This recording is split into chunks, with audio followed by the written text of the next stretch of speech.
আর কদিন পরে উদযাপিত হবে পবিত্র ঈদ উল আজহা। ঈদ সামনে রেখে টাঙ্গাইলের খামারিরা গরু মোটাতাজা ও পরিচর্যায় ব্যস্ত সময় পার করছেন। প্রাকৃতিক উপায়ে সম্পূর্ণ দেশীয় পদ্ধতিতে প্রস্তুত করা হচ্ছে কোরবানিযোগ্য পশু।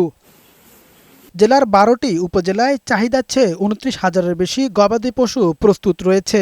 তবে পশু খাদ্যের দাম বেড়ে যাওয়ায় প্রত্যাশিত দাম নিয়ে শঙ্কায় তারা। খাবার দাবারের মান বেশি, এইসব মিলাই তো আমাদের আসলে বর্তমান যে গরুর বাজার, এটাতেও আসলে খামারিরা সন্তুষ্ট না। অনেক দুশ্চিন্তায় আছে যে আসলে আমাদের ব্যাংক থেকে সুদে লোন নিয়ে এই খামারটি করেছি। জেলা প্রাণী সম্পদ কর্মকর্তা জানালেন, হাটে গবাদি পশু রোগ নির্ণয়ে মেডিকেল টিমের পাশাপাশি সার্বিকভাবে সহায়তা করছেন তারা। প্রতিটি কোরবানির হাটেই আমাদের ভেটেরিনারি মেডিকেল টিম থাকবে।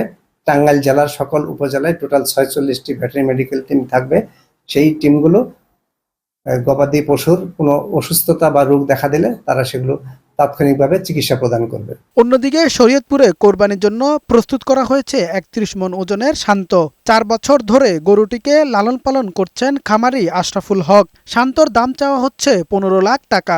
আমার শখ পূরণ করছে যে আমি চাচ্ছি যে আমি আমার খামার থেকে এবং সবচেয়ে বড় গরু তৈরি হবে। খামারিদের দেশীয় পদ্ধতিতে পশু পরিচর্যা করতে বিভিন্নভাবে সহায়তার কথা জানালেন জেলা প্রাণী সম্পদ কর্মকর্তা। সম্পূর্ণ প্রাকৃতিক উপায়ে গরু লালন পালন করার জন্য আমরা পরামর্শ দিয়েছি, আমরা নজরদারি করেছি। সময় বাড়ার সাথে কোরবানি পশুর দাম আরও বাড়বে বলে আশা খামারিদের। কামাল উদ্দিন, বৈশাখী সংবাদ।